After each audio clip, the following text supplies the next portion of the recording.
Hello, my name is Heath, and you've tuned into Media Diet Comics Commentary. Unedited, unscripted, just a guy talking about comics. Today we're here to talk about several issues of Wonder Woman, because there's the Wonder Woman 1984 movie coming out, and it might be a good time to see what's going on. So let's see what's going on with the current ongoing series. We're going to be talking about Wonder Woman number 763, which was published by DC with a cover date of November 2020. We're going to talk about Wonder Woman number 765. I don't know what happened to number 764. I haven't seen it yet. This is December 2020. I subscribe to Wonder Woman from DC, and they don't always come in order on time in the mail. So I might be getting 764 in the future, but those are the two recent issues that I have. And then we also have a recent Wonder Woman number 1 Facsimile Edition from the 1987 series that was brought to us by George Perez and other creators. And so we'll take a look at that in the context of the other Wonder Woman comics. So this first one, number 763. The character on the middle of the cover, Liar Liar, is an awesome character. And this issue resolves her storyline quite excitingly. She is at a standoff with Wonder Woman and Maxwell Lord. She's actually the daughter of Maxwell Lord, and just like he does, has the ability to take over other people's minds. So that's her power. She's a villainess. Her motivation is largely to get her father's attention. She was abandoned by him, neglected by him, and is now acting out to get his attention and to seemingly get his involvement in her life again, or her involvement in hers, and not really going about it in the right way. He's not that interested. He's certainly not interested in the approach that she's taking. And so this issue is basically a standoff and a power struggle between the two of them, using Wonder Woman and other characters in the comic as pawns through that. There's a couple of really interesting moments in the comic. There's a moment where it's revealed just how her mother actually died in the car wreck in which she died. There's an exchange between Etta, which is one of Wonder Woman's friends, that resolves well. And there's this neat 2-page spread where Emma Lord, Liar Liar, and Wonder Woman are about to go head to head. And it ends. In the end, Maxwell Lord. Well, actually, I won't tell you too much, so you don't have the ending ruined. But it ends, and she doesn't go away entirely. So I expect her to come back in the future. But a really interesting father-daughter dynamic. Interesting power. Reminds me a lot of Marvel's The Purple Man, originally from Daredevil, later in Jessica Jones. Very creepy character. And just the ability to control their people's powers, and to have that run in the family and have them disagree and struggle with each other is also interesting. And so an interesting resolution to an interesting storyline. I've enjoyed the other issues leading up to this, and hope to see Liar Liar in the future. Even though we're skipping 764, let's see what's in 765. But before we do, let's give some attention to the creators. So Mariko Tamaki is the writer, and for 763, Carlo Barberi is the penciler, and Matt Santorelli is inker. And so they did the creative on 763. In 765, still written by Mariko Tamaki. Different artist this issue, Steve Pugh, and no inks credited. So Steve must have done pencils and inks. So skipped 764. We don't know what happened in there, and we're reading 765. And sometimes that happens. Sometimes you miss an issue, and you've got to drop right back in. So we start off right bang in the skies over Vltava. They're apparently going to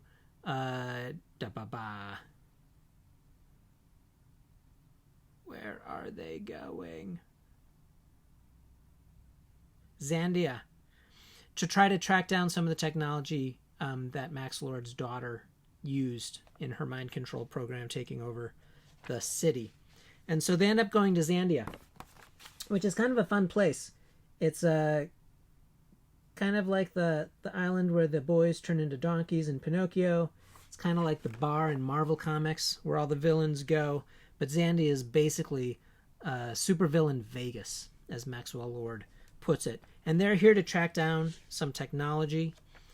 She's disguised using his mind power so people can't tell that she's Wonder Woman.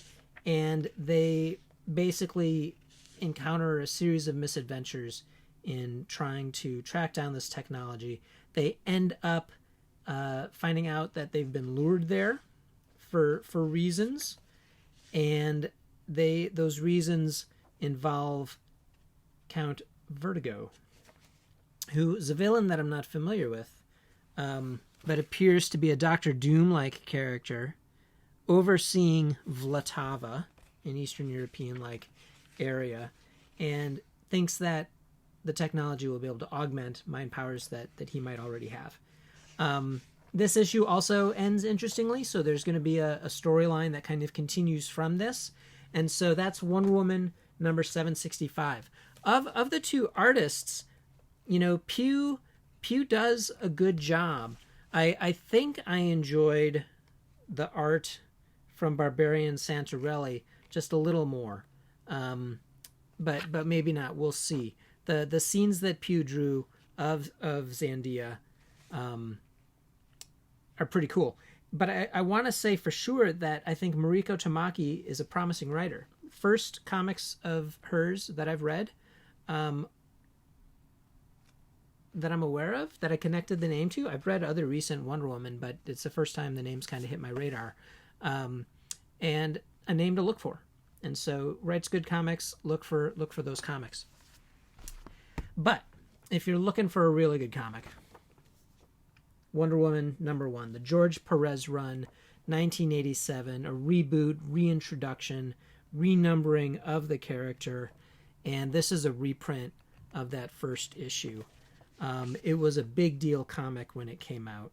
We've got Greg Potter and George Perez doing co-plotting, Potter on script, Perez on pencils, Bruce Patterson on inks, all under Karen Berger as editor, and it's a return to Wonder Woman having an ongoing series. Wonderful issue, wonderful run. I love George Perez's art. The issue opens with a kind of caveman sequence that's relatively arty and wonderful cartooning. Mount Olympus, 1200 BC. You've got Mars going up against the other gods and goddesses. You've got the goddesses going with Charon the ferryman to the Cavern of Souls.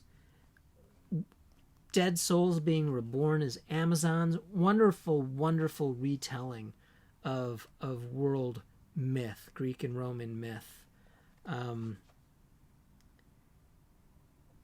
You've got someone burning up and dissolving. Here's Mars kind of in his stomping grounds. Let's see. All leading up to the birth of Diana, the rebellion of the Amazons, the founding of their island. This is out of order. And reintroducing the character as a superhero.